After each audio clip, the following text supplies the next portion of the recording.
Hi guys, welcome back to the channel. I hope you guys are doing fantastic. So check it out. I usually post a lot of this video on my B channel. If you're not subscribed, I'm going to link it down below. Make sure you check it out. I do videos there for my cell phone sometimes and things like that, talking about political issues, talking about anything that comes to my mind.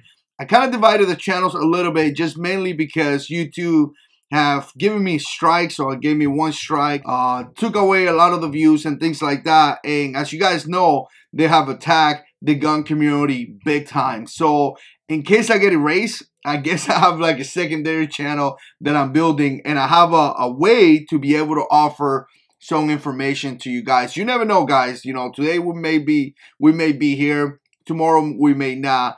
And the thing about this social media is that the gun community, as well as conservatives and as well as, many other channels are being attacked. And quite frankly, it's because we have a way to pass information that, is something that they don't like. They want to pass their agenda that guns are bad.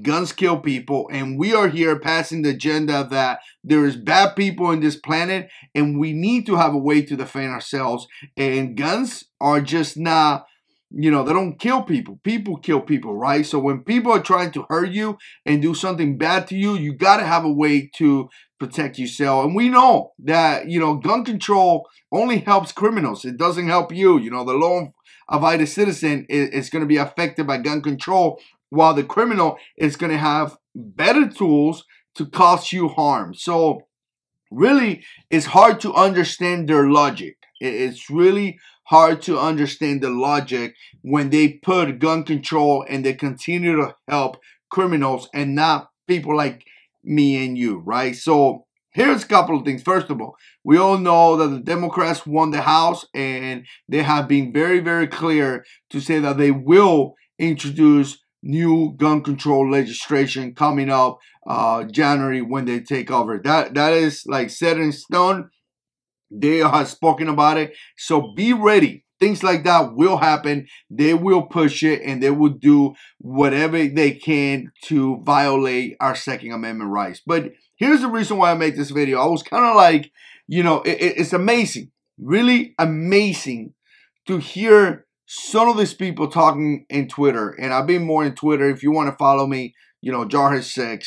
And I've been kind of posting a little bit there as well. But it's amazing. And I totally get it. I was talking to my wife about this, and she said, they only do it to get attention and to spice up drama and people to talk and things like that. Obviously, it's just, I guess, a social media strategy just to create drama, because these kids that were in Parkland, don't make a mistake, they got money already. The victims were the kids that died. The victims are the families that are suffering. Some of those kids, like David Hogg, they have made so much money. They probably, they probably have a lot of money by now. And in fact, they wrote books and all that stuff.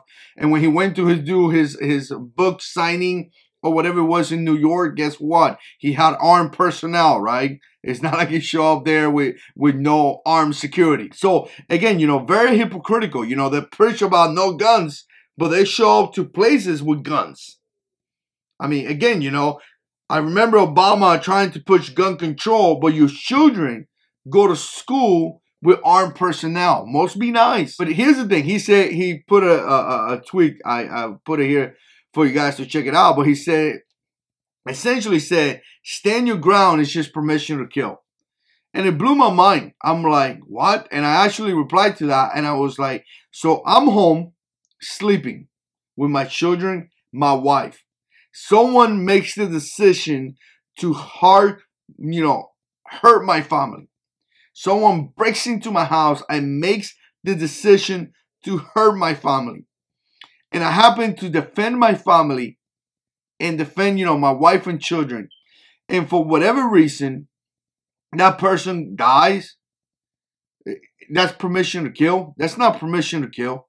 It's just mind-blowing. Mind-blowing. What are you going to do? And then again, I see all these comments right below. You're right. What are these people going to do when they face that situation, or when they do, it's really mind-blowing, because by the time you call the police, guys, and the police show up to your house, it may be 10 minutes, maybe 10 minutes, maybe longer. Some of you guys have told me incredible, amount of times. So a lot of times I say, you don't need to prepare for zombie. You need to prepare for 10 minutes, because it's going to take the police 10 minutes to show up. So you need to have a plan for 10 minutes for the police to show up, right? When you have that plan and the police show up, you pretty much going to be in a better place, right? So not really start now by preparing for zombies and Russians coming from the sky.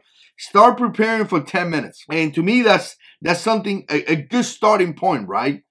So, because again, if something happened, you need to be able to protect your family.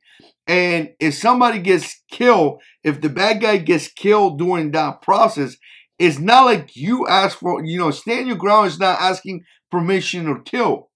It's just a basic right that you have to protect your family and your property. You know what, guys? I would never say I'm going to shoot a person over a TV. I'm never going to do that. I've been in some really bad situations in my life. And I pray to the good Lord Jesus Christ that I never had to be in that type of situation. I've seen the bad guys. I've seen the enemy. And it's just a horrible situation to be. I don't want to. I don't want to be in a confrontation over a computer or over a camera, But at the same time, I'm never going to take away, or I'm never going to agree to somebody that has the right to protect your property. If you have the right to protect your house, you're valuable. That is your right. And you know what? I probably would do the same in some kind of way. Again, I don't want to get into a fight over a TV, over a camera. I really don't. But if I'm in my house with my wife and children, for a fact that I'm going to do whatever I have to do to protect them, right? And a lot of you guys feel the same way. We have to be able to protect it. There's some horrific people nowadays, North Carolina, they just got a guy that killed, murder, and rape a 13-year-old. She walked outside to turn the car on. Next thing you know, she's raped and murdered. I mean, Lord, it's just insane, right? So the things that you hear from these people is just unbelievable. Literally, they hate this country. They hate the country. They hate the constitutional right. They hate our law enforcement. They hate our troops by disrespecting them, by kneeling when they die for the flag. I mean, literally, the new generation is unbelievable. Just right now, my son had to do a speech or an assignment in school, high school, saying why Veterans Day, Veteran Holiday, we should continue to do it. I mean, is that even a question? My son was like, is that even a question? Anyways, let me know what you think. Put comments down below. And as always, God is in control.